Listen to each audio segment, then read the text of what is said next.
안녕하세요. 돈 버는 세상 돈쌤입니다. 카카오와 네이버 두 기업은 경쟁 속에 있습니다. 당연히 네이버가 넘버 첫 번째죠. 주식 투자를 할 때 주식 투자를 잘하는 사람은 2등보다는 1등을 사는 게 맞습니다. 카카오를 세 번째 방송인데 전 처음부터 카카오 살 거면 네이버에 투자하는 게 맞다고 얘기했고, 저는 카카오를 매우 싫어하고 카카오 투자를 반대했습니다. 그 결과가 어떻게 됐습니까? 네이버는 또 많이 상승했다 조정을 받았지만 네이버는 강한 슈팅이 왔었고 카카오는 진바닥으로 가고 있습니다. 과연 카카오가 네이버를 이길 수 있을까요? 절대 못 이깁니다. 카카오는 현재 위치는 많이 하락해서 바닥이 보이기 시작했어요. 하지만 그래도 저는 네이버 투자하는 게 맞지 않나 생각을 합니다. 카카오의 매력은 많이 싸졌다. 호재 말고는 저는 투자할 이유가 없습니다. 싼 맛에 살 위치까지는 내려왔다 생각하는데 여기서 더 하락하면 진짜 매수할 만하죠. 급할 거 뭐 있습니까? 급할 건 없는 거예요. 그러니 카카오가 여기서 더 폭락했을 때는 매수할 위치까지 왔습니다. 카카오를 좋아하시는 분들은 매수할 때 보수적으로 접근하시면 되고, 미래를 보고 나는 1등주 할 거야 하면 네이버 사는 게 현명합니다. 돈세형님 너무 잘 보고 있습니다. 실리코2랑 카카오도 한번 다시 분석 부탁드립니다. 한 종목씩만 분석을 해주세요. 제가 헷갈리기 때문에 아무리 두 개를 적어도 한 종목만 저는 방송을 합니다. 카카오는 세 번째인데 찾아보시면 카카오를 방송한 게 이합전에도 있어요. 근데 지금은 돈세형이 매우 카카오를 부정적으로 얘기했는데 방송 후 많이 빠졌죠. 정말 많이 빠진 것 같아요. 지수가 8천이 넘었는데도 카카오는 더 추락을 했으니까 지수에 비해도 많이 하락한 거죠. 주식의 가장 후재는 싸진 겁니다. 4550원 지수와 상관없이 지속적으로 하락했죠. 시가총액은 17조 9533억, PBR은 1.5배, PER은 36.5배에서 추정은 25배입니다. 어찌 보면 싸지도 않아요. 하지만 많이 내려오긴 했습니다. 배당금은 68원, 배당 수익률은 0.18밖에 안 되고, 외국인은 돈생이 1월 초에 방송했는데 외국인은 28% 많이 매도를 했습니다. 수급도 안 좋겠죠. 대주주를 보면 특징적인 게 돈세형이 20년 1월달 방송을 했는데요. 그때에 비해 흘려진 대주주는 국민연금이 손절하고 나갔습니다. 손절하고 나간 회사가, 근데 국민연금이 손절했다는 거는 치명적이죠. 동사는 국내 1위 메신저입니다. 카카오톡을 저도 하고 있고 모든 국민이 카카오톡은 하고 있는 것 같아요. 커머스, 모빌리티, 페이, 다양한 영역에 수입을 창출하는데 플랫폼과 콘텐츠 사업을 전개하고 있죠. 매출 구성을 보면 플랫폼이 60%, 콘텐츠가 39%입니다. 수출은 자료가 없는지 어쨌든 수출은 많이 안 하고 있고, 네이버 투자하는 게 맞다 생각하는 거는 내수시장에 머물러 있는 회사는 저는 투자할 마음이 없습니다. 그 이유는 뭡니까? 대한민국은 심각한 인구 절벽에 빠져 있습니다. 글로벌에 나가서 경쟁해서 싸워야 되지 국내에 멈춰 있다면 쪼그라들 수밖에 없는 사업입니다. 카카오가 이런 식으로 미래를 추진 못한다면 저는 쪼그라질 회사라고 생각합니다. 그래서 아직도 바닥을 끼고 있어도 저는 매수할 생각이 없는 거예요. 네이버는 좀 틀리죠? 네이버는 그동안 수출을 하려고 많은 노력을 했어요. 많은 자회사가 있습니다. 카카오, 카카오페이, 카카오뱅크, 카카오 게임즈는 상장돼 있고 카카오 엔터테인먼트는 비상장, 카카오 모빌리티도 비상장으로 알고 있습니다. 쪼개기를 많이 했죠. LG를 욕하는 사람이 있는데 LG는 그리 욕할 게 없어요. LG 화학 때문에 표적이 돼서 욕 들어먹는 거지 물적 분할을 한 거는 카카오예요. 이리 쪼개고 저리 쪼개고 많이 쪼갰습니다. 근데 왜 LG 화학만 마녀가 돼서 이렇게 욕을 들어먹는지 카카오가 대표적입니다. 물적 분할을 대표적으로 했죠. 연간 실적을 보겠습니다. 23년 7조 5천억, 24년은 7조 8천억, 25년은 8조, 26년은 8조 3천억. 꾸준히 4년 연속 성장을 했고, 영업이익은 4,600억, 4,953억, 7,320억, 9,479억. 꾸준히 영업이익도 증가를 했습니다. 영업이익률은 6%대, 6%대, 9%대, 11%대 나옵니다. 플랫폼 회사 치고 영업이익률이 많이 나온 건 아니에요. 지금의 가치가 싸지 않습니다. 영업이익률이 9%대면 그리 높은 건 아니지 않습니까? 부채 비율은 82% 점점 좋아지고 있고, 유보율은 25,932, 현금이 매우 많죠. 배당금은 61원, 68원, 75원. 아주 짓돈만 풍줍니다.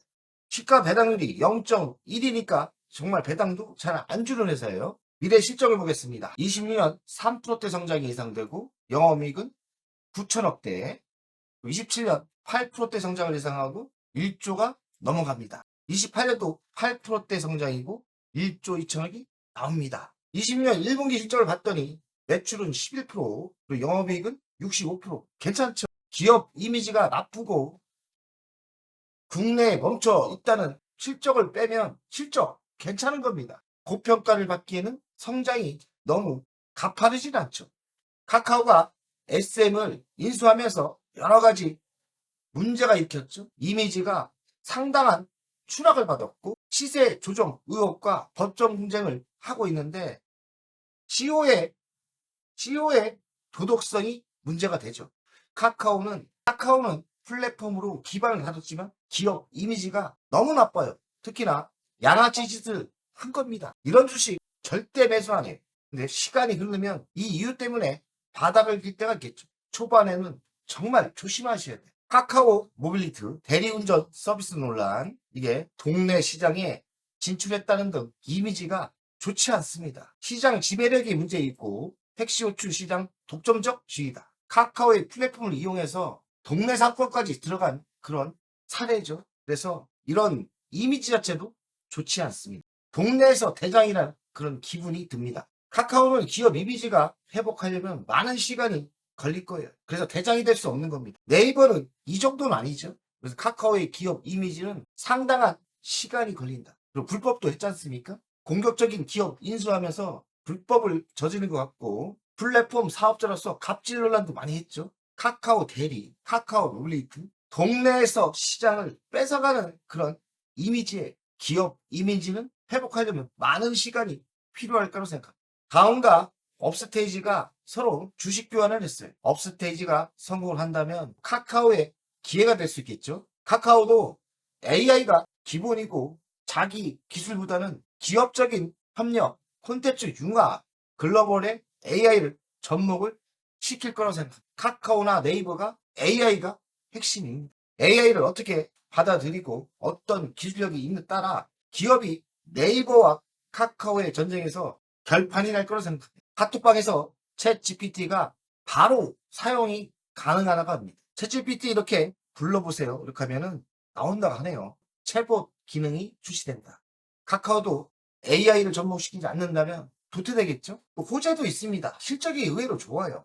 카카오뱅크가 올 1분기 1인당 1.8억을 돌파했다고 합니다. 역전시켰다고 하고 인터넷 전문 은행 중 가장 높은 생산성. 나름대로 카카오뱅크 실력이 있고 자리를 잡은 거죠. 카카오가 다음을 넘기고 업스테이지와 AI 혁명으로 간다. 다음 카카오를 떠나 AI 스타트폼으로 갔다고 하고요. 공정이 칼날에 또 베었다. 이 대리운전 카카오 모빌리티가 이미지가 좋지 않죠. 이미지 추락은 회복하려면 많은 시간이 걸릴 거라고 생각합니다. 지나치게 수수료가 높다고 하고 개인정보를 강요하고 보험료 빼돌리기도 했고 유료 배차권 구독 강요도 했답니다.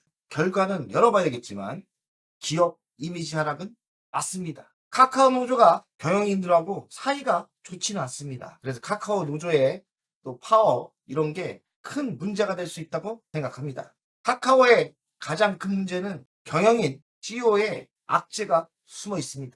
해결되려면 상당한 시간이 필요할 거라 생각합니다. 결론을 이야기하겠습니다. 카카오는 SM 인수와 카카오 모빌리티 논란으로 기업 이미지가 크게 하락했습니다. 인공지능 AI 중심으로 미래를 준비하고 새로운 도약을 해야 되는데 이런 기업의 이미지가 추락하면서 집중을 못하겠죠. 그러면 네이버에 저는 밀린다 생각하는데 그래도 플랫폼에 그 놀라운 실력을 있기 때문에 저는 시간이 지나면 회복은 할 거라 생각합니다. 천천히 바닥을 찍을 건 분명한데 천천히 보수적으로 매수하는 게 어떨까? 도대원을 가치 분석을 했더니 거의 다 왔어요. 그 말은 뭐냐? 가치에 비해 바닥이 다 오긴 했습니다. 근데 여기서 한 번 더 빠졌으면 좋겠는데 저야 없으니까 뭐 그런 생각이 안 들겠습니다. 근데 보유하고 있는 분들은 속이 타고 속상할 것 같은데요. 어쨌든 저는 신규 투자가 라면 조금 더 하락하면 가격대가 매력적으로 내려온다면 매수할 생각은 좀 있어요. 근데 지금은 어중간한 위치라 생각합니다. 본생이 28년 기준과 영업이익 기준으로 가치를 평가했더니 현재 17조 4550원이 싸지도 않고 비싸지도 않고 개인적으로 봤을 때는 좀 비쌉니다. 조금 비싸요. 플랫폼의 독립성 그리고 경쟁력 그것까지 따진다면 현재 위치가 바닥일 수도 있어요. 근데 저는 매수하기가 찝찝한 게 국내에 멈춰있는 조그마한 한국에서 하는 장사라면 카카오 매력 있습니까? 글로벌에 진출해서 뭔가 세계로 뻗어나가야 되는데 그건 없습니다. 돈생이 저번에 방송할 때는 아직도 과도한 고평가다. 탈출의 기회로 노려라 하는데 제가 맞췄지 않나 생각합니다. 돈생이 또 하락하고 추락하는 건 또 잘 맞춰요. 근데 지금은 많이 빠졌기 때문에 현재 위치에서 더 빠질 수는 있지만 바닥은 다가오고 있습니다. 기업 이미지는 좀 시간이 필요해요. 시간과 조정이 더 받는다면 싼 게 가장 큰 호재 아닙니까? 여기서 더 추락할지 올라갈지 모르겠지만 더 하락하면 매수의 기회는 올 것 같습니다. 지수 대비 재무가 그렇게 나쁜 게 아니기 때문에 기업 이미지가 이렇게 나쁘지 않았다면 현재는 매수의 기회는 바닥일 가능성이 많은데요. 강하게 치고 갈 것도 없어요. 그래서 바닥은 다가오고 있다. 그리고 시간이 흘러서 기업 이미지가 회복이 된다면 추세를 이렇게 그리겠죠. 횡보하다가 이렇게 가긴 갈 겁니다.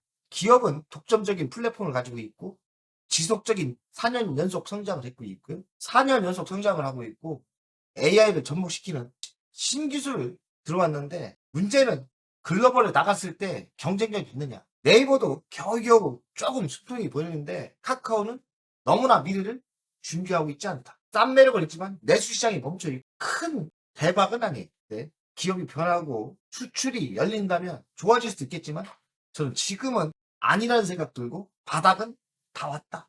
바닥은 다 왔어요. 도생이 바닥 때 무조건 매수하는 게 아니에요. 꿈과 희망이 있어야 되는데 카카오는 꿈과 희망이 사실 좀 떨어집니다. 1등도 아니고요. 매수는 보수적으로 하시는 게 좋을 듯 하고 또 크게 대박 날 건 없으니까 이 정도 위치에서 중장타로 이만큼 먹을 거는 있다 생각. 보유하고 계신 보유자들은 정말 카카오 미치겠죠? 그래서 제가 1편, 2편, 3편을 보면 카카오를 정말 싫다고 이야기합니다. 차라리 카카오보다는 네이버가 낫다고 이야기를 하거든요. 네이버를 한번 보겠습니다. 자, 네이버를 보겠습니다. 네이버는 그래도 뿔뚝뿔뚝 이렇게 올랐어요. 예, 그래도 좀 반등이 있었습니다. 이것도 반등이 있었고요. 그래서 네이버도 그리 크게 간 건 없지만 어쨌든 카카오보단 괜찮았죠. 실적도 괜찮고요. 지금도 매우 싸 보이는 카카오보다는 장기적인 미래가 있는 현재 위치도 네이버가 유리하다고 생각합니다. 저 같으면 네이버를 매수하겠습니다. 돈세 가지고 여러분들 1등주 대장주를 아셔야 되고 미래를 보시면서 기업 이미지도 보시면서 수출이 열리는지 네이버는 그래도 수출이 교두보가 있긴 있거든요. 중동이나 일본이나. 그래서 네이버 투자하는 게 지금도 현명하다는 게 제 결론입니다. 파이팅! 오늘 내용이 도움이 되셨다면 여기까지는 누구나 볼 수 있는 정보입니다. 핵심 종목과 매도 타이밍 멤버십에서 빠르게 그대로 공개합니다. 월 24,000원 멤버십은 평일마다 전용 영상으로 전략주와 신규 종목을 업데이트합니다. VIP는 월 12만원으로 월 2회 주식 종목 상담, 자산관리 방문 상담은 예약제로 월 1회 최대 2시간입니다. 연 1회에서 2회 VIP 오프라인 모임을 예정하고 있습니다. 시간을 아끼시고 방향을 잡고 싶은 분은 멤버십 VIP 회원에 바로 가입하세요.